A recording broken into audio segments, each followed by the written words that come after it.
जी, अस्सलाम वालेकुम, hope you are doing well. First of all तो आपने मीटिंग जॉइन करने वाली जो वीडियो है वो दूसरी आपको मैंने भेज दी हुई है, ठीक है? उसके बाद आपने अब आपके माइंड में एक प्रॉपर कंसेप्ट और सारी चीज़ें आपने यहाँ से स्टार्ट लेना है। अस्सलाम वालेकुम, my name is Hafiz Mohammad Tayyab, my LMS ID is this, my course code is CSI 619। उसके बाद I have done my internship at Digi Growth. अब आपने डिजी ग्रोथ एक कंपनी है, यहाँ पे इंटर्नशिप की है। ये डिजिटल मार्केटिंग, सॉफ्टवेयर डेवलपमेंट और इस टाइप की आईटी की सर्विसेज प्रोवाइड करने वाली कंपनी है। सबसे पहले आपने इस कंपनी के बारे में इंट्रोडक्शन प्रोवाइड करना है। ये कंपनी डिजिटल मार्केटिंग प्रोवाइड करती है, सॉफ्टवेयर डेवलपमेंट करती है, ऑपरेटिंग बिजनेस बहुत अच्छा है, ऑर्गेनाइजेशन जो है वो बड़ी मॉडर्न कम्पिटिटिव है, मार्केट के अंदर सिग्निफिकेंटली अपना रोल प्ले कर रही है। वेब डेवलपमेंट के अंदर, सॉफ्टवेयर डेवलपमेंट के अंदर एसईओ सर्विसेज प्रोवाइड करती है।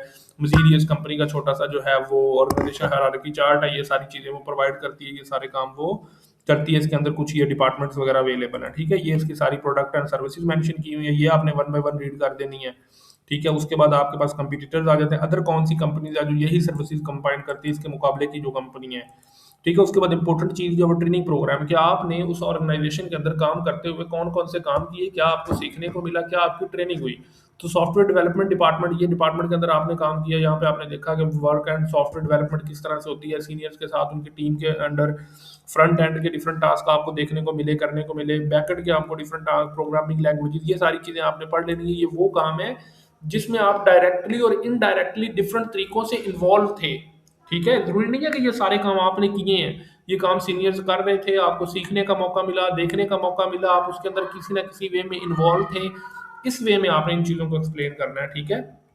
उसके बाद इंटर्नशिप एक्सपीरियंस जो था वो आईटी डिपार्टमेंट के अंदर भी आपको ये जो-जो काम करने को मिले, देखने को मिले, इन सब को आपने रीड आउट करना है, इन सब का आपने थोड़ा बहुत आइडिया अपने माइंड में लेना है और इन सब के बारे में हल्का-फुल्का बताना है कि ये-ये करने को और ये-ये सीखने को आपको वहाँ पे मिला, ठीक है? मज़ीद आपके माइंड में इन सब के रिलेटेड कोई क्वेश्चन आएगा तो आपने वो डिस्कस करना है, ठीक है?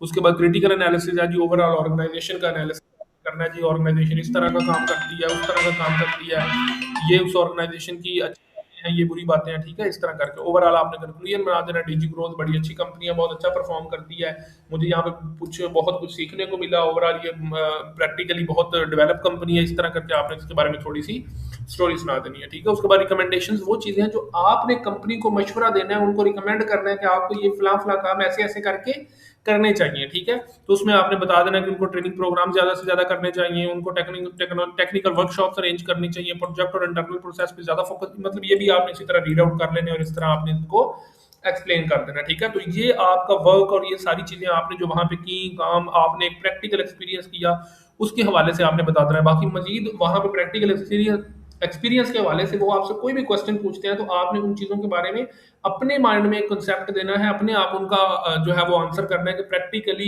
एक माइंड में आपके उसके एक रोड मैप होना चाहिए, एक स्केच होना चाहिए कि वो कुछ भी पूछते हैं आंसर आपने अपने पास, क्योंकि आपने प्रैक्टिकली इंटर्नशिप की नहीं है, तो कुछ भी वो पूछेंगे आपने अपने पास से बता देना है, ठीक है? बाकी कंपनी के बारे में आपको पता होना चाहिए, अपने काम के बारे में पता होना चाहिए, आपने वहाँ पे क्या काम किया, क्या सीखा, क्या ड्यूटीज़ थी, रिस्पॉन्सिबिलिटीज़ थी। ये अपने पास से आपके माइंड के अंदर एक कोई ना कोई स्टोरी तैयार होनी चाहिए, ठीक है? ताकि आप उनके क्वेश्चंस के आंसर दे सको। ये इसका सारा क्राइटेरिया होगा। मज़ीद इसका कोई क्वेश्चन हो, आपके माइंड में कोई इश्यू हो, तो मेरे साथ डिस्कस कर लीजिएगा। मैं यहाँ पे अवेलेबल हूँ, आपको सारी चीज़ें बताऊँगा, समझाऊँगा और गाइड करूँगा। Thank you so much for your time.